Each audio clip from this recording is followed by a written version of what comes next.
नमस्कार साथियों।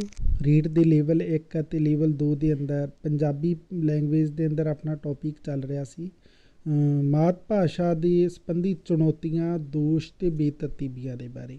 ਪਿਛਲੀ ਕਲਾਸ ਦੇ ਅੰਦਰ ਆਪਾਂ ਚੁਣੌਤੀਆਂ ਦੇ ਬਾਰੇ ਗੱਲ ਕੀਤੀ ਸੀ, ਦੋਸ਼ ਦੇ ਬਾਰੇ ਗੱਲ ਕੀਤੀ ਸੀ। ਉਹ ਜਿਹੜੀਆਂ ਬੇਤਰਤੀਬੀਆਂ ਨੇ ਉਹਨਾਂ ਦੀ ਆਪਾਂ ਗੱਲ ਕੀਤੀ ਸੀ, ਪਰ ਅੱਜ ਇਸ ਕਲਾਸ ਦੇ ਅੰਦਰ ਆਪਾਂ ਉਹਨਾਂ ਦੇ ਸੁਧਾਰ ਸੰਬੰਧੀ ਗੱਲ ਕਰਨੀ ਹੈ ਕਿ ਜੋ ਸਾਨੂੰ ਮਾਤ ਭਾਸ਼ਾ ਦੇ ਅੰਦਰ ਯਾਨੀ ਪੰਜਾਬੀ ਮਾਤ ਭਾਸ਼ਾ ਦੇ ਲਈ ਚੁਣੌਤੀਆਂ ਮਿਲ ਰਹੀਆਂ ਨੇ, ਉਹਨਾਂ ਦੇ ਸਾਨੂੰ ਕੀ ਸੁਧਾਰ ਕਰਨੇ ਚਾਹੀਦੇ ਨੇ, ਉਹ ਕਿਹੜੇ ਤਰੀਕੇ ਨੇ ਜਿਨ੍ਹਾਂ ਦੇ ਰਾਹੀਂ ਉਸ ਦੇ ਅੰਦਰ ਆਪਾਂ ਸੁਧਾਰ ਕਰ ਸਕਦੇ ਹਾਂ। ਤਾਂ ਉਹ ਸਾਥੀਓ ਗੱਲ ਕਰਦੇ ਹਾਂ ਪੰਜਾਬੀ ਸਿੱਖਿਆ ਸੰਬੰਧੀ ਸੁਧਾਰ। ਸਭ ਤੋਂ ਪਹਿਲੇ ਆਪਣੇ ਕੋਲ ਆ ਜਾਂਦਾ ਉਦੇਸ਼ ਪੂਰਨ ਹੋਣਾ, ਯਾਨੀ ਕੋਈ ਵੀ ਜਿਹੜਾ ਸਾਡਾ ਕਾਰਜ ਹੈ ਉਦੇਸ਼ਹੀਨ ਨਹੀਂ ਹੋਣਾ ਚਾਹੀਦਾ, ਉਦੇਸ਼ ਪੂਰਨ ਹੋਣਾ ਚਾਹੀਦਾ ਹੈ ਕਿ ਉਹ ਕਿਸੇ ਨਾ ਕਿਸੇ ਮਕਸਦ ਦੀ ਪੂਰਤੀ ਕਰਨ ਵਾਲਾ ਹੋਵੇ। ਇਹ ਨਾ ਹੋਵੇ ਕਿ ਉਹ ਸਾਨੂੰ ਕਿਤੇ ਦਿਸ਼ਾ ਤੋਂ ਭਟਕਾ ਰਿਹਾ ਹੈ। ਕੋਈ ਵੀ ਕਾਰਜ ਉਦੇਸ਼ ਤੋਂ ਹੀਨ ਨਹੀਂ ਹੋ ਸਕਦਾ। ਇਸ ਲਈ ਪੰਜਾਬੀ ਭਾਸ਼ਾ ਦੀ ਸਿੱਖਿਆ ਲਈ ਵੀ ਉਦੇਸ਼ ਨਿਰਧਾਰਿਤ ਕਰਨੇ ਚਾਹੀਦੇ ਨੇ। ਸਿੱਖਿਆ ਦੇ ਅੰਦਰ ਜਦੋਂ ਆਪਾਂ ਗੱਲ ਕਰਦੇ ਹਾਂ ਤਾਂ ਸਿੱਖਿਆ ਤਾਂ ਹਮੇਸ਼ਾ ਹੀ ਉਦੇਸ਼ ਪੂਰਨ ਹੋਣੀ ਚਾਹੀਦੀ ਹੈ ਤੇ ਹੁੰਦੀ ਵੀ ਹੈ। ਪਰ ਕਿਤੇ ਇਹ ਨਾ ਹੋਵੇ ਕਿ ਅਸੀਂ ਜੋ ਪੜ੍ਹਾ ਰਹੇ ਹਾਂ, ਅਸੀਂ ਬੱਚੇ ਨਾਲ ਜੋ ਡਿਸਕਸ਼ਨ ਕਰ ਰਹੇ ਹਾਂ, ਅਸੀਂ ਉਸਨੂੰ ਜੋ ਲੈਕਚਰ ਦੇ ਰਹੇ ਹਾਂ, ਉਹ ਕਿਤੇ ਅਰਥਹੀਨ ਨਾ ਹੋਵੇ। ਉਹ ਕਿਤੇ ਐਸਾ ਨਾ ਹੋਵੇ ਕਿ ਅਰਥਾਂ ਤੋਂ ਦੂਰ ਲਿਜਾ ਕੇ ਸਾਨੂੰ ਬੱਚੇ ਨੂੰ ਦੀ ਦਿਸ਼ਾ ਨੂੰ ਹੀ ਪਰਿਵਰਤਿਤ ਕਰ ਦੇਵੇ। ਯਾਨੀ ਕਿਸੇ ਮੂਲ ਜਿਹੜਾ ਉਦੇਸ਼ ਹੈ ਬੱਚੇ ਦਾ ਸਰਵਾਂਗੀਣ ਵਿਕਾਸ, ਉਸ ਤੋਂ ਉਸਨੂੰ ਹੋਰ ਦਿਸ਼ਾ ਦੇ ਵੱਲ ਲੈ ਜਾਏ। ਉਦੇਸ਼ਾਂ ਨੂੰ ਚੰਗੀ ਪੜਤਾਲ ਤੋਂ ਬਾਅਦ ਨਿਰਧਾਰਿਤ ਕਰਨਾ ਚਾਹੀਦਾ ਹੈ। ਪੰਜਾਬੀ ਪੜ੍ਹਾਉਣ ਦੇ ਉਦੇਸ਼ ਖੋਜ ਆਧਾਰਿਤ ਹੋਣੇ ਚਾਹੀਦੇ ਨੇ। ਯਾਨੀ ਕੋਈ ਵੀ ਉਦੇਸ਼ ਹੈ ਜਿਹੜਾ ਉਹ ਨਿਸ਼ਚਿਤ ਕਰਨ ਦੇ ਲਈ ਸਾਨੂੰ ਇੱਕ ਚੰਗੀ ਖੋਜ ਕਰਨ ਤੋਂ ਬਾਅਦ ਡਿਸੀਜ਼ਨ ਲੈਣਾ ਚਾਹੀਦਾ ਹੈ ਕਿ ਕਿਸ ਤਰੀਕੇ ਦੀ ਪੜ੍ਹਾਈ ਦੇ ਨਾਲ ਬੱਚੇ ਦੇ ਕਿਸ ਕੌਸ਼ਲ ਦੀ ਜਾਂ ਫਿਰ ਕਿਹੜੇ ਗਿਆਨ ਦੇ ਅੰਦਰ ਵਾਧਾ ਹੋਏਗਾ। ਫਿਰ ਅਗਲਾ ਪੁਆਇੰਟ ਆ ਜਾਂਦਾ ਸਹਾਇਕ ਸਾਧਨਾਂ ਦੀ ਵਰਤੋਂ। ਇਹ ਬਹੁਤ ਇੰਪੋਰਟੈਂਟ ਹੈ ਤੇ ਇਸ ਦੇ ਸੰਬੰਧੀ ਤੇ ਜ਼ਰੂਰ ਪ੍ਰਸ਼ਨ ਪੁੱਛੇ ਜਾਂਦੇ ਨੇ। ਸੁਧਾਰ ਸੰਬੰਧੀ ਜ਼ਰੂਰ 1 ਜਾਂ 2 ਪ੍ਰਸ਼ਨ ਹਰ ਇਮਤਿਹਾਨ ਦੇ ਅੰਦਰ ਰੀਟ ਦਾ ਜੋ ਵੀ ਪੇਪਰ ਪੰਜਾਬੀ ਦੇ ਅੰਦਰ ਆ ਰਿਹਾ ਹੈ ਉਸ ਦੇ ਅੰਦਰ 1 ਜਾਂ 2 ਕੁਐਸਚਨ ਸੁਧਾਰ ਸੰਬੰਧੀ ਜ਼ਰੂਰ ਪੁੱਛ ਲਏ ਜਾਂਦੇ ਨੇ। ਤਾਂ ਜਿਹੜੇ ਸਹਾਇਕ ਸਾਧਨ ਹੁੰਦੇ ਨੇ ਉਹਨਾਂ ਦੀ ਵਰਤੋਂ ਕਰਨੀ ਚਾਹੀਦੀ ਹੈ। ਪੰਜਾਬੀ ਪੜ੍ਹਾਉਂਦੇ ਸਮੇਂ ਭਾਸ਼ਾ ਅਧਿਆਪਕ ਨੂੰ ਚਾਹੀਦਾ ਹੈ ਕਿ ਉਹ ਭਾਸ਼ਾ ਸਿੱਖਿਆ ਲਈ ਸਹਾਇਕ ਸਾਧਨਾਂ ਦੀ ਵਰਤੋਂ ਕਰੇ। ਸਹਾਇਕ ਸਾਧਨਾਂ ਲਈ ਮਾਡਲ, ਨਕਸ਼ੇ, ਤਸਵੀਰਾਂ ਆਦਿ ਦੀ ਵਰਤੋਂ ਕੀਤੀ ਜਾ ਸਕਦੀ ਹੈ।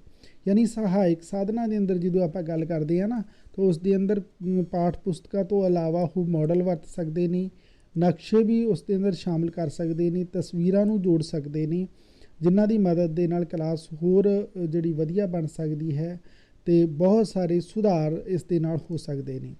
ਇਸ ਦੀ ਮਦਦ ਨਾਲ ਬੱਚਿਆਂ ਦੀਆਂ ਇੰਦਰੀਆਂ ਚੁਸਤ ਅਤੇ ਤੇਜ਼ ਹੁੰਦੀਆਂ ਨੇ। ਯਾਨੀ ਬੱਚੇ ਨੇ ਫਿਰ ਹੋਰ ਅਸੀਂ ਇਹ ਕਹਾਂਗੇ ਕਿ ਚੁਸਤ ਹੋ ਕੇ ਉਹਨਾਂ ਦੇ ਵੱਲ ਧਿਆਨ ਦਿੰਦੇ ਨੇ ਅਤੇ ਗਿਆਨ ਹਾਸਿਲ ਕਰਦੇ ਨੇ। ਫਿਰ ਇਸ ਤੋਂ ਬਾਅਦ ਆਪਣੇ ਕੋਲ ਜੋ ਅਗਲਾ ਪੁਆਇੰਟ ਆ ਜਾਂਦਾ ਹੈ ਉਹ ਆ ਜਾਂਦੀਆਂ ਨਵੀਆਂ ਸਿੱਖਿਆ ਪ੍ਰਣਾਲੀਆਂ ਦੀ ਜ਼ਰੂਰਤ। ਪੰਜਾਬੀ ਭਾਸ਼ਾ ਦੀ ਸਿੱਖਿਆ ਸਮੇਂ ਨਵੀਆਂ ਸਿੱਖਿਆ ਪ੍ਰਣਾਲੀਆਂ ਦੀ ਵਰਤੋਂ ਕਰਨੀ ਚਾਹੀਦੀ ਹੈ। ਨਵੀਆਂ ਸਿੱਖਿਆ ਪ੍ਰਣਾਲੀਆਂ ਤੋਂ ਮਤਲਬ ਹੈ ਸਾਥੀਓ ਜੋ ਆਧੁਨਿਕ ਦੌਰ 'ਤੇ ਵਿਗਿਆਨਿਕ ਢੰਗ ਨਾਲ ਜੋ ਟੀਚਿੰਗ ਮੈਥਡ ਸਾਡੇ ਲਈ ਨੇ ਉਹਨਾਂ ਦੀ ਵਰਤੋਂ ਕਰਨੀ ਚਾਹੀਦੀ ਹੈ, ਨਾ ਕਿ ਪਰੰਪਰਾਗਤ ਪੁਰਾਣੀਆਂ ਵਾਲੀਆਂ। ਅੱਜ ਭਾਸ਼ਾ ਮਨੋਵਿਗਿਆਨਿਕ ਹੋ ਗਈ ਹੈ, ਇਸ ਲਈ ਪੰਜਾਬੀ ਭਾਸ਼ਾ ਦੀ ਸਿੱਖਿਆ ਸਮੇਂ ਮਨੋਵਿਗਿਆਨਿਕ ਵਿਧੀਆਂ ਦੀ ਵਰਤੋਂ ਕਰਨੀ ਚਾਹੀਦੀ ਹੈ। ਯਾਨੀ ਜਿਹੜੇ ਟੀਚਿੰਗ ਮੈਥਡ ਨੇ ਉਹ ਸਾਨੂੰ ਵਿਗਿਆਨਿਕ ਅਤੇ ਤਰਕਪੂਰਨ ਹੋਣੇ ਚਾਹੀਦੇ ਨੇ। ਐਸੇ ਨਾ ਹੋਵੇ ਕਿ ਜਿਹੜੀ ਅਸੀਂ ਪੁਰਾਣੀ ਰਵਾਇਤੀ ਤੌਰ 'ਤੇ ਵਰਤ ਰਹੇ ਹਾਂ ਜਿਸ ਦੇ ਨਾਲ ਕਿਸੇ ਇੱਕ ਉਦੇਸ਼ ਦੀ ਤਾਂ ਪੂਰਤੀ ਹੋ ਜਾਏ ਪਰ ਸਰਵਾਂਗੀਣ ਵਿਕਾਸ ਹੈ ਜਿਹੜਾ ਬੱਚੇ ਦਾ ਉਸ ਤੋਂ ਦੂਰ ਲੈ ਜਾਏ। ਫਿਰ ਅਗਲਾ ਪੁਆਇੰਟ ਆ ਜਾਂਦਾ ਹੈ ਪੰਜਾਬੀ ਭਾਸ਼ਾ ਪ੍ਰਤੀ ਲਗਾਵ। ਇਹ ਬਹੁਤ ਜ਼ਰੂਰੀ ਗੱਲ ਹੈ ਸਾਥੀਓ। ਲਗਾਵ ਜਿੰਨਾ ਚਿਰ ਨਹੀਂ ਹੋਏਗਾ ਉਨੀ ਦੇਰ ਬੱਚਾ ਅੱਗੇ ਨਹੀਂ ਵਧੇਗਾ। ਤਾਂ ਲਗਾਵ ਦੇ ਲਈ ਵੀ ਸਾਡੀਆਂ ਕੋਸ਼ਿਸ਼ਾਂ ਹੋਣੀਆਂ ਚਾਹੀਦੀਆਂ ਨੇ। ਅਧਿਆਪਕਾਂ ਨੂੰ ਚਾਹੀਦਾ ਹੈ ਕਿ ਉਹ ਪੰਜਾਬੀ ਭਾਸ਼ਾ ਪ੍ਰਤੀ ਵਿਦਿਆਰਥੀਆਂ ਦਾ ਲਗਾਵ, ਸਤਿਕਾਰ ਵਧਾਉਣ ਲਈ ਕੋਸ਼ਿਸ਼ ਕਰੇ। ਇਹ ਟੀਚਰ ਦੀ ਰਿਸਪੋਂਸੀਬਿਲਿਟੀ ਹੁੰਦੀ ਹੈ ਕਿ ਬੱਚਿਆਂ ਦੇ ਅੰਦਰ ਇੱਦਾਂ ਦਾ ਮਾਹੌਲ ਕ੍ਰੀਏਟ ਕਰੇ ਕਿ ਉਹ ਬੱਚਿਆਂ ਦੀ ਰੁਚੀ ਹੋ ਜਾਏ ਕਿ ਵੀ ਪੰਜਾਬੀ ਪੜ੍ਹਨੀ ਹੈ, ਉਸ ਦਾ ਪਾਠ ਪੜ੍ਹਨਾ ਹੈ, ਉਸ ਦੇ ਬਾਰੇ ਕੋਈ ਗੱਲਬਾਤ ਕਰਨੀ ਹੈ ਅਤੇ ਪੰਜਾਬੀ ਪ੍ਰਤੀ ਸਤਿਕਾਰ ਵੀ ਬੱਚਿਆਂ ਦੇ ਅੰਦਰ ਪੈਦਾ ਹੋ ਜਾਏ। ਫਿਰ ਉਸ ਨੂੰ ਜ਼ਿਆਦਾ ਚੁਸਤ ਦੇ ਨਾਲ ਬੱਚੇ ਉਸ ਦੇ ਵੱਲ ਧਿਆਨ ਦੇਣਗੇ ਅਤੇ ਜਦੋਂ ਚੁਸਤ ਅਤੇ ਬੜਾ ਹੀ ਉਹ ਧਿਆਨਪੂਰਵਕ ਕਿਸੇ ਗੱਲ ਨੂੰ ਸੁਣਨਗੇ ਤਾਂ ਉਹ ਗਿਆਨ ਵੀ ਜ਼ਿਆਦਾ ਹਾਸਿਲ ਕਰਨਗੇ। ਉਹ ਆਮ ਲੋਕਾਂ ਨੂੰ ਸਮਝਾਏ ਕਿ ਪੰਜਾਬੀ ਭਾਸ਼ਾ ਦਾ ਕੀ ਮਹੱਤਵ ਹੈ। ਪੰਜਾਬੀ ਭਾਸ਼ਾ ਦਾ ਮਹੱਤਵ ਬਹੁਤ ਹੈ ਸਾਥੀਓ। ਜੇਕਰ ਆਪਾਂ ਆਪਣੇ ਉਦੇਸ਼ ਦੀ ਗੱਲ ਕਰੀਏ ਤਾਂ ਰੀਟ ਦੇ ਅੰਦਰ ਆਪਾਂ ਨੂੰ ਮੈਕਸੀਮਮ ਸਕੋਰ ਹੈ ਜਿਹੜਾ ਉਹ ਪੰਜਾਬੀ ਭਾਸ਼ਾ ਦਵਾ ਸਕਦੀ ਹੈ। ਫਿਰ ਅਗਲਾ ਪੁਆਇੰਟ ਆ ਜਾਂਦਾ ਆਪਣੇ ਕੋਲ ਕਿ ਪੰਜਾਬੀ ਵਿਸ਼ੇ ਨੂੰ ਉੱਚਾ ਸਥਾਨ ਦੇਣਾ। ਪੰਜਾਬੀ ਭਾਸ਼ਾ ਪ੍ਰਤੀ ਲੋਕਾਂ ਦੇ ਮਨ ਵਿੱਚ ਸਤਿਕਾਰ ਪੈਦਾ ਕਰਕੇ ਹੀ ਪੰਜਾਬੀ ਭਾਸ਼ਾ ਨੂੰ ਉੱਚਾ ਸਥਾਨ ਪ੍ਰਾਪਤ ਹੋ ਸਕਦਾ ਹੈ। ਯਾਨੀ ਹਰ ਇੱਕ ਇਨਸਾਨ ਦੇ ਮਨ ਦੇ ਅੰਦਰ ਪੰਜਾਬੀ ਪ੍ਰਤੀ ਜੇ ਕੋਈ ਅਸੀਂ ਸਤਿਕਾਰਪੂਰਨ ਭਾਵ ਪੈਦਾ ਹੋ ਜਾਣ ਤਾਂ ਫਿਰ ਹਰ ਇੱਕ ਦੀ ਜਿਹੜੀ ਸੰਪਤੀ ਅਸੀਂ ਇਹ ਕਹਾਂਗੇ ਕਿ ਹਮਦਰਦੀ ਹੈ ਉਹ ਪੰਜਾਬੀ ਵੱਲ ਹੋਏਗੀ, ਤਾਂ ਉਸ ਦੇ ਲਈ ਉਪਰਾਲੇ ਕੀਤੇ ਜਾਣਗੇ। ਜਦੋਂ ਉਪਰਾਲੇ ਕੀਤੇ ਜਾਣਗੇ ਤਾਂ ਉਸ ਦੇ ਬਹੁਤ ਵਧੀਆ ਨਤੀਜੇ ਹੈ ਜਿਹੜੇ ਸਾਹਮਣੇ ਆਉਣਗੇ। ਇਸ ਲਈ ਇਹ ਪ੍ਰਤੀ ਲਗਾਤਾਰ ਕੰਮ ਕਰਨ ਦੀ ਲੋੜ ਹੁੰਦੀ ਹੈ, ਜਿਸ ਨਾਲ ਪੰਜਾਬੀ ਨੂੰ ਬਣਦਾ ਸਥਾਨ ਮਿਲ ਸਕੇ। ਯਾਨੀ ਇਸ ਦਿਸ਼ਾ ਦੇ ਵੱਲ ਜੇ ਨਿਰੰਤਰ ਧਿਆਨ ਦਿੱਤਾ ਜਾਏ ਤਾਂ ਪੰਜਾਬੀ ਦੇ ਅੰਦਰ ਬਹੁਤ ਵੱਡੀਆਂ ਸੰਭਾਵਨਾਵਾਂ ਨੇ ਅਤੇ ਪੰਜਾਬੀ ਦਾ ਮਹੱਤਵ ਹੈ ਜਿਹੜਾ ਉਹ ਹਰ ਇੱਕ ਦੀ ਸਮਝ ਦੇ ਅੰਦਰ ਆ ਸਕੇ ਅਤੇ ਉਹ ਕਾਮਯਾਬ ਹੋ ਸਕੇ। ਫਿਰ ਅਗਲਾ ਪੁਆਇੰਟ ਜੋ ਆ ਜਾਂਦਾ ਹੈ, ਪ੍ਰੀਖਿਆ ਪ੍ਰਣਾਲੀ ਵਿੱਚ ਸੁਧਾਰ ਦੀ ਜ਼ਰੂਰਤ। ਅਜੋਕੇ ਦੌਰ ਵਿੱਚ ਜੋ ਪਰੰਪਰਾਗਤ ਵਿਧੀਆਂ ਦੀ ਵਰਤੋਂ ਕੀਤੀ ਜਾ ਰਹੀ ਹੈ ਉਸ ਵਿੱਚ ਸੁਧਾਰ ਦੀ ਜ਼ਰੂਰਤ ਹੈ। ਵਿਦਿਆਰਥੀਆਂ ਦੀ ਯੋਗਤਾ ਦਾ ਮੁਲਾਂਕਣ ਕੇਵਲ ਯਾਨੀ ਜਿਹੜੀਆਂ ਟੀਚਿੰਗ ਮੈਥਡ ਨੇ ਉਹਨਾਂ ਦੇ ਅੰਦਰ ਵੀ ਸੁਧਾਰ ਦੀ ਜ਼ਰੂਰਤ ਹੈ ਅਤੇ ਉਸ ਦੇ ਅੰਦਰ ਸੁਧਾਰ ਕਰਕੇ ਸਾਨੂੰ ਨਵੇਂ ਢੰਗ ਦੀਆਂ ਜਿਹੜੀਆਂ ਵਿਧੀਆਂ ਨੇ ਉਹ ਅਪਣਾਉਣੀਆਂ ਚਾਹੀਦੀਆਂ ਨੇ। ਜ਼ਿਆਦਾਤਰ ਦੇਖਣ ਨੂੰ ਇਹ ਮਿਲਦਾ ਕਿ ਲਿਖਤ ਪ੍ਰੀਖਿਆ ਹੀ ਲਈ ਜਾਂਦੀ ਹੈ, ਮੌਖਿਕ ਪ੍ਰੀਖਿਆ ਨਹੀਂ ਲਈ ਜਾਂਦੀ, ਸਗੋਂ ਕਿ ਦੂਜੇ ਜਿਹੜੇ ਢੰਗ ਨੇ ਉਹ ਨਹੀਂ ਅਪਣਾਏ ਜਾਂਦੇ। ਲਿਖਤ ਪ੍ਰੀਖਿਆ ਨਾਲ ਹੀ ਨਹੀਂ ਹੋ ਸਕਦਾ, ਸਗੋਂ ਨਵੀਆਂ ਵਿਧੀਆਂ ਅਪਣਾ ਕੇ ਵੀ ਮੁਲਾਂਕਣ ਕੀਤਾ ਜਾ ਸਕਦਾ। ਮੁਲਾਂਕਣ ਦਾ ਵੀ ਇੱਕ ਟੌਪਿਕ ਸਿਲੇਬਸ ਦੇ ਅੰਦਰ ਹੈ, ਉਸ ਨੂੰ ਵੀ ਆਪਾਂ ਪੜ੍ਹਾਂਗੇ ਬਾਅਦ ਦੇ ਅੰਦਰ। ਭਾਸ਼ਾ ਸਿੱਖਿਆ ਲਈ ਪ੍ਰਯੋਗਸ਼ਾਲਾ ਦੀ ਵਰਤੋਂ।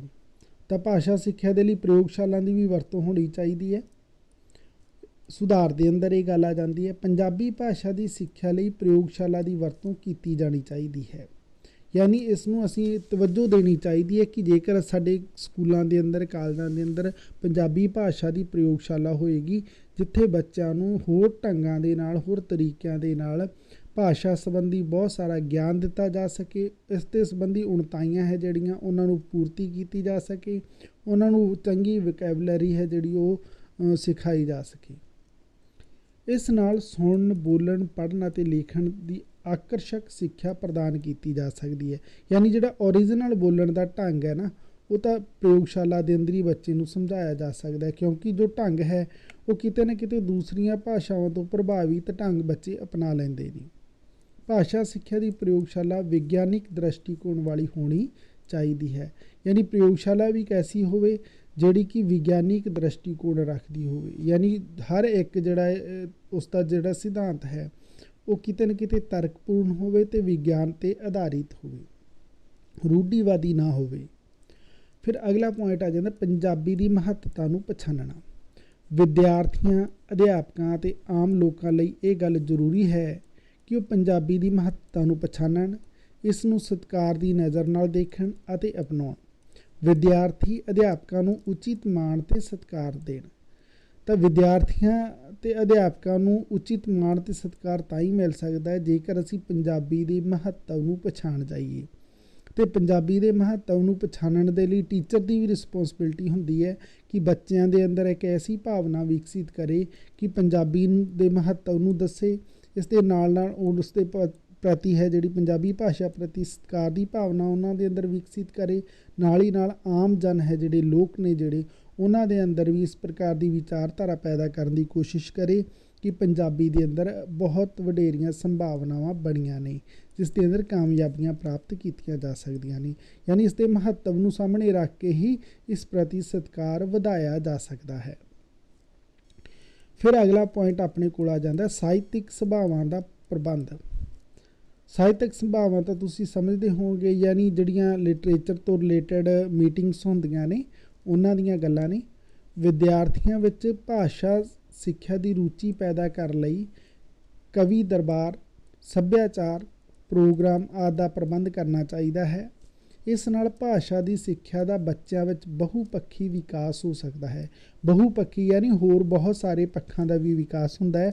ਜੇਕਰ ਕੋਈ ਕਵੀ ਦਰਬਾਰ ਲਗਾਇਆ ਜਾਵੇ, ਸੱਭਿਆਚਾਰ ਮੇਲਾ ਲਗਾਇਆ ਜਾਵੇ, ਪੰਜਾਬੀ ਭਾਸ਼ਾ ਨਾਲ ਸੰਬੰਧਿਤ ਪ੍ਰੋਗਰਾਮਾਂ ਦਾ ਪ੍ਰਬੰਧ ਕਰਦੇ ਸਮੇਂ ਇਹ ਗੱਲ ਧਿਆਨ ਵਿੱਚ ਰੱਖਣੀ ਚਾਹੀਦੀ ਹੈ ਕਿ ਇਸ ਦਾ ਮਕਸਦ ਨਿਰੋਲ ਸਾਹਿਤਕ ਤੇ ਭਾਸ਼ਾ ਸੁਧਾਰ ਹੀ ਹੋਵੇ, ਫਿਰ ਹੀ ਇਸ ਦੇ ਅੰਦਰ ਕਾਮਯਾਬੀ ਮਿਲ ਸਕਦੀ ਹੈ।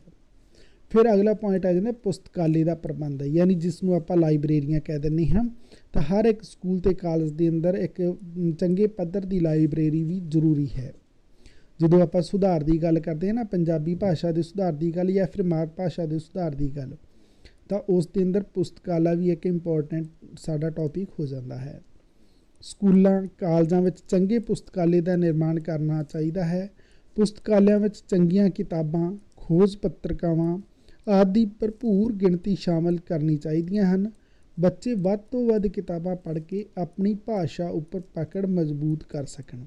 ਯਾਨੀ ਜ਼ਿਆਦਾ ਤੋਂ ਜ਼ਿਆਦਾ ਜੇਕਰ ਬੱਚੇ ਪੜ੍ਹਨਗੇ, ਯਾਨੀ ਉਹਨਾਂ ਨੂੰ ਆਪਾਂ ਬਹੁਤ ਸਾਰੀਆਂ ਤਰ੍ਹਾਂ ਦੀਆਂ ਪੰਜਾਬੀ ਦੀਆਂ ਜੇ ਪੁਸਤਕਾਂ ਮੁਹੱਈਆ ਕਰਵਾਈਏ ਤਾਂ ਬੱਚੇ ਪੜ੍ਹਨਗੇ ਤਾਂ ਉਹਨਾਂ ਦੀ ਰੁਚੀ ਵਧੇਗੀ, ਗਿਆਨ ਵਧੇਗਾ ਅਤੇ ਉਹਨਾਂ ਦੀ ਭਾਸ਼ਾ ਉੱਪਰ ਪਕੜ ਵੀ ਮਜ਼ਬੂਤ ਹੋ ਜਾਏਗੀ।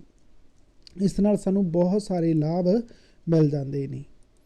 ਫਿਰ ਅਗਲਾ ਜਿਹੜਾ ਆਪਣਾ ਪੁਆਇੰਟ ਆ ਜਾਂਦਾ ਸਾਥੀਓ, ਉਹ ਆ ਜਾਂਦਾ ਹੈ ਪੰਜਾਬੀ ਅਧਿਆਪਕਾਂ ਦੀ ਯੋਗਤਾ। ਇਹ ਬਹੁਤ ਇੰਪੋਰਟੈਂਟ ਟੌਪਿਕ ਹੈ, ਕਿਉਂਕਿ ਪੰਜਾਬੀ ਅਧਿਆਪਕ ਦੀ ਯੋਗਤਾ ਸੰਬੰਧੀ ਹਮੇਸ਼ਾ ਹੀ ਸ਼ੰਕਾ ਬਣੀ ਰਹਿੰਦੀ ਹੈ। ਪੰਜਾਬੀ ਵਿਸ਼ੇ ਦਾ ਅਧਿਆਪਕ ਲਗਾਉਣ ਸਮੇਂ ਉਹਨਾਂ ਦੀ ਯੋਗਤਾ ਸੰਬੰਧੀ ਚੰਗੀ ਪਰਖ ਪੜਤਾਲ ਕਰਨੀ ਚਾਹੀਦੀ ਹੈ। ਇਸ ਦੇ ਨਾਲ ਨਾਲ ਇਹ ਵੀ ਧਿਆਨ ਰਹਿਣਾ ਚਾਹੀਦਾ ਹੈ ਕਿ ਉਹਨਾਂ ਨੂੰ ਤਨਖਾਹ ਸੰਬੰਧੀ ਕੋਈ ਮੁਸ਼ਕਿਲ ਪੈਦਾ ਨਾ ਹੋਵੇ। ਕਈ ਵਾਰ ਚੰਗੀ ਯੋਗਤਾ ਦਾ ਅਧਿਆਪਕ ਵੀ ਆਪਣੀ ਨਿੱਜੀ ਮੁਸ਼ਕਿਲ ਕਾਰਨ ਚੰਗੀ ਤਰ੍ਹਾਂ ਪੜ੍ਹਾਉਣ ਵਿੱਚ ਅਸਮਰਥ ਹੋ ਜਾਂਦਾ ਹੈ।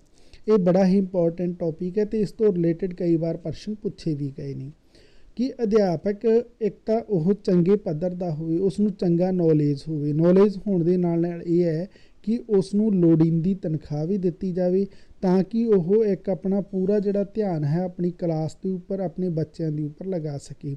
ਇਹ ਨਾ ਹੋਵੇ ਕਿ ਵਿਚਲਿਤ ਹੋਣ ਦੇ ਕਾਰਨ ਉਹ ਆਪਣਾ ਜਿਹੜਾ ਪੂਰਾ ਧਿਆਨ ਹੈ ਆਪਣੀ ਜਮਾਤ ਦੇ ਅੰਦਰ ਆਪਣੇ ਬੱਚਿਆਂ ਦੇ ਉੱਪਰ ਨਾ ਲਗਾ ਸਕੇ। ਇਸ ਦੇ ਕਾਰਨ ਵੀ ਬੱਚੇ ਨੇ ਜਿਹੜੇ ਉਹ ਸਹੀ ਤਰੀਕੇ ਨਾਲ ਨਾ ਸਿੱਖ ਕੇ ਉਹਨਾਂ ਦੇ ਅੰਦਰ ਬਹੁਤ ਸਾਰੀਆਂ ਉਣਤਾਈਆਂ ਰਹਿ ਜਾਂਦੀਆਂ ਨੇ। ਫਿਰ ਅਗਲਾ ਜਿਹੜਾ ਪੁਆਇੰਟ ਆ ਜਾਂਦਾ ਪਾਠਕ੍ਰਮਾਂ ਵਿੱਚ ਬਦਲਾਵ, ਯਾਨੀ ਵੇਲੇ ਸਿਰ ਪਾਠਕ੍ਰਮਾਂ ਦੇ ਅੰਦਰ ਤਬਦੀਲੀਆਂ ਹੋਣੀਆਂ ਚਾਹੀਦੀਆਂ ਨੇ। ਪਾਠਕ੍ਰਮ ਵਿੱਚ ਲੋੜੀਂਦੇ ਬਦਲਾਵ ਕਰਨ ਦੀ ਜ਼ਰੂਰਤ ਹੈ। ਪੰਜਾਬੀ ਭਾਸ਼ਾ ਨਾਲ ਸੰਬੰਧਿਤ ਪਾਠਕ੍ਰਮ ਪੁਰਾਣੇ ਢਾਂਚੇ ਵਾਲਾ ਹੀ ਚੱਲ ਰਿਹਾ ਹੈ, ਯਾਨੀ ਪਰੰਪਰਾਗਤ ਹੀ ਚੱਲ ਰਿਹਾ, ਜੋ ਪੁਰਾਣੇ ਵੇਲੇ ਤੋਂ ਅਸੀਂ ਪੜ੍ਹਦੇ ਆ ਰਹੇ ਹਾਂ। ਪਾਠਕ੍ਰਮ ਅਤੇ ਪੁਸਤਕਾਂ ਬਾਲ ਕੇਂਦਰੀ ਤਿਆਰ ਕਰਨੀਆਂ ਚਾਹੀਦੀਆਂ। ਬਾਲ ਕੇਂਦਰਿਤ ਯਾਨੀ ਕੇਂਦਰ ਦੇ ਅੰਦਰ ਬੱਚੇ ਨੂੰ ਰੱਖ ਕੇ, ਬਾਲਕ ਨੂੰ ਰੱਖ ਕੇ, ਯਾਨੀ ਉਸ ਦਾ ਮੰਤਵ ਇਹ ਹੋਣਾ ਚਾਹੀਦਾ ਹੈ ਕਿ ਜੋ ਵੀ ਪਾਠ, ਜੋ ਵੀ ਲੇਸ਼ਨ, ਕਹਾਣੀ, ਚਾਹੇ ਕੋਈ ਉਸ ਦੇ ਅੰਦਰ ਅਸੀਂ ਨਿਬੰਧ ਦੇ ਰਹੇ ਹਾਂ, ਉਹ ਜਿਹੜਾ ਹੈ ਉਹ ਬੱਚੇ ਨੂੰ ਕੁਛ ਦੇਣ ਵਾਲਾ ਹੋਵੇ। ਚੰਗੀਆਂ ਪਾਠ ਪੁਸਤਕਾਂ ਹੀ ਪੰਜਾਬੀ ਭਾਸ਼ਾ ਸੰਬੰਧੀ ਗਿਆਨ ਅਤੇ ਵਿਕਾਸ ਵਿੱਚ ਸਹਾਈ ਹੋ ਸਕਦੀਆਂ ਨੇ। ਯਾਨੀ ਜੇਕਰ ਚੰਗੇ ਪੱਧਰ ਦੀਆਂ ਪੁਸਤਕਾਂ ਹੋਣਗੀਆਂ ਤਾਂ ਬੱਚਿਆਂ ਨੂੰ ਉਹ ਕੋਈ ਗਿਆਨ ਦੇ ਸਕਦੀਆਂ ਨੇ, ਕੁਛ ਨਾ ਕੁਛ ਉਹ ਦੇ ਸਕਦੀਆਂ ਨੇ। ਫਿਰ ਇਸ ਤੋਂ ਬਾਅਦ 'ਚ ਅਗਲਾ ਟੌਪਿਕ ਆ ਜਾਂਦਾ ਸੈਮੀਨਾਰ ਅਤੇ ਰਿਫਰੈਸ਼ਰ ਕੋਰਸਾਂ ਦਾ ਪ੍ਰਬੰਧ। ਪੰਜਾਬੀ ਭਾਸ਼ਾ ਨੂੰ ਦੂਜੇ ਵਿਸ਼ਿਆਂ ਦੇ ਬਰਾਬਰ ਲਿਆਉਣ ਲਈ ਸਮੇਂ-ਸਮੇਂ ਸਿਰ ਸੈਮੀਨਾਰ ਆਯੋਜਿਤ ਕਰਨੇ ਚਾਹੀਦੇ ਨੇ, ਯਾਨੀ ਕੋਈ ਪ੍ਰੋਗਰਾਮ ਉਲੀਕਣੇ ਚਾਹੀਦੇ ਨੇ ਜਿਨ੍ਹਾਂ ਦੇ ਅੰਦਰ ਬੱਚੇ ਪਾਰਟੀਸਪੇਟ ਕਰਨ, ਜਾਂ ਫਿਰ ਵੱਡੇ ਲੈਕਚਰਾਰਾਂ ਨੂੰ ਜਾਂ ਬਾਹਰ ਦੇ ਜਿਹੜੇ ਵਕਤਾ ਹੁੰਦੇ ਨੇ ਉਹਨਾਂ ਨੂੰ ਉਹ ਸੁਣ ਸਕਣ। ਇਸ ਦੇ ਨਾਲ ਹੀ ਰਿਫਰੈਸ਼ਰ ਕੋਰਸਾਂ, ਵਰਕਸ਼ਾਪਾਂ ਆਦਿ ਵੀ ਸਥਾਪਨਾਵਾਂ ਕਰਨੀਆਂ ਚਾਹੀਦੀਆਂ ਨੇ। ਯਾਨੀ ਇਸ ਦੇ ਨਾਲ ਨਾਲ ਰਿਫਰੈਸ਼ਰ ਕੋਰਸ ਹੁੰਦੇ ਨੇ, ਜਿਹੜੇ ਛੋਟੇ ਪ੍ਰੋਗਰਾਮ ਉਲੀਕਣੇ ਚਾਹੀਦੇ ਨੇ, ਜਿਹੜੇ ਬੱਚੇ ਪੜ੍ਹ ਕੇ, ਜਾਂ ਫਿਰ ਵਰਕਸ਼ਾਪਾਂ ਜਿਨ੍ਹਾਂ ਦੇ ਅੰਦਰ ਬੱਚੇ ਦੇ ਕੋਈ ਚੁਣੌਤੀਆਂ ਦਾ ਸੁਧਾਰ ਕਰਨਾ ਹੁੰਦਾ ਹੈ, ਜਿਹੜੀਆਂ ਦਿੱਕਤਾਂ ਹੁੰਦੀਆਂ ਨੇ ਉਹਨਾਂ ਨੂੰ ਸੁਧਾਰਨਾ ਹੁੰਦਾ ਹੈ। ਇੱਦਾਂ ਦੇ ਛੋਟੇ ਪ੍ਰੋਗਰਾਮ ਉਲੀਕਣੇ ਚਾਹੀਦੇ ਨੇ। ਸੱਭਿਆਚਾਰ ਪ੍ਰੋਗਰਾਮ, ਇਹ ਸਭ ਮਾਤ ਭਾਸ਼ਾ ਦੇ ਸੁਧਾਰ ਦੀ ਗੱਲ ਹੋ ਰਹੀ ਹੈ। ਸੱਭਿਆਚਾਰਕ ਪ੍ਰੋਗਰਾਮ ਅਤੇ ਲੋੜੀਂਦੇ ਬਦਲਾਅ ਕਰਕੇ ਹੀ ਪੰਜਾਬੀ ਭਾਸ਼ਾ ਨੂੰ ਉੱਚੇ ਸਥਾਨ 'ਤੇ ਲਿਆਇਆ ਜਾ ਸਕਦਾ ਹੈ। ਯਾਨੀ ਜੇਕਰ ਅਸੀਂ ਇੱਦਾਂ ਦਾ ਮਾਹੌਲ ਅਪਣਾਵਾਂਗੇ, ਇਹ ਤਰੀਕਿਆਂ ਨੂੰ ਅਪਣਾਵਾਂਗੇ, ਤਾਂ ਪੰਜਾਬੀ ਭਾਸ਼ਾ ਹੀ ਨਹੀਂ, ਸਾਡੀ ਮਾਤ ਭਾਸ਼ਾ ਜੋ ਪੰਜਾਬੀ ਹੈ ਇੱਕ ਬਹੁਤ ਵੱਡੇ ਲੈਵਲ 'ਤੇ ਜਾਏਗੀ, ਬੱਚੇ ਦਾ ਸਰਵਾਂਗੀਣ ਵਿਕਾਸ ਕਰੇਗੀ ਅਤੇ ਅਪਾਰ ਸੰਭਾਵਨਾਵਾਂ ਨੇ ਜਿਸ ਦੇ ਅੰਦਰ ਬੱਚਾ ਕਾਮਯਾਬ ਹੋ ਸਕਦਾ ਹੈ, ਇੱਦਾਂ ਦਾ ਮਾਹੌਲ ਪੈਦਾ ਕਰੇਗੀ।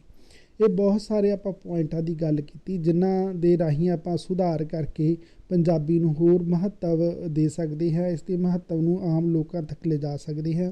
ਇਸ ਦੇ ਰਿਲੇਟਡ ਹੋਰ ਵੀ ਬਹੁਤ ਸਾਰੇ ਟੌਪਿਕ ਹੋਣਗੇ, ਨੋਟਿਸ ਕਰ ਲੈਣਾ। ਅਗਰ ਨਾ ਪਤਾ ਚੱਲੇ ਤਾਂ ਆਪਾਂ ਪ੍ਰਸ਼ਨਾਂ ਦੀ ਪ੍ਰੈਕਟਿਸ ਕਰਾਂਗੇ ਤਾਂ ਉੱਥੇ ਪੁਆਇੰਟ ਹੋਣਗੇ ਜਿਹੜੇ ਉਹਨਾਂ ਦੀ ਡਿਸਕਸ਼ਨ ਹੋ ਜਾਏਗੀ। ਮੈਨੂੰ ਆਸ ਹੈ ਕਿ ਇਹ ਟੌਪਿਕ ਆਪ ਨੂੰ ਸਮਝ ਆਏ ਹੋਣਗੇ ਅਤੇ ਆਪ ਦੇ ਲਈ ਲਾਹੇਵੰਦ ਸਿੱਧ ਹੋਣਗੇ। ਐਸੇ ਤਰੀਕੇ ਨਾਲ ਮਿਹਨਤ ਜਾਰੀ ਰੱਖੋ, ਨਿਰੰਤਰ ਮਿਹਨਤ ਕਰਦੇ ਰਹੋਗੇ ਤਾਂ ਕਾਮਯਾਬੀ ਤੋਂ ਕੋਈ ਰੋਕ ਨਹੀਂ ਸਕਦਾ। ਧੰਨਵਾਦ ਸਾਥੀਓ।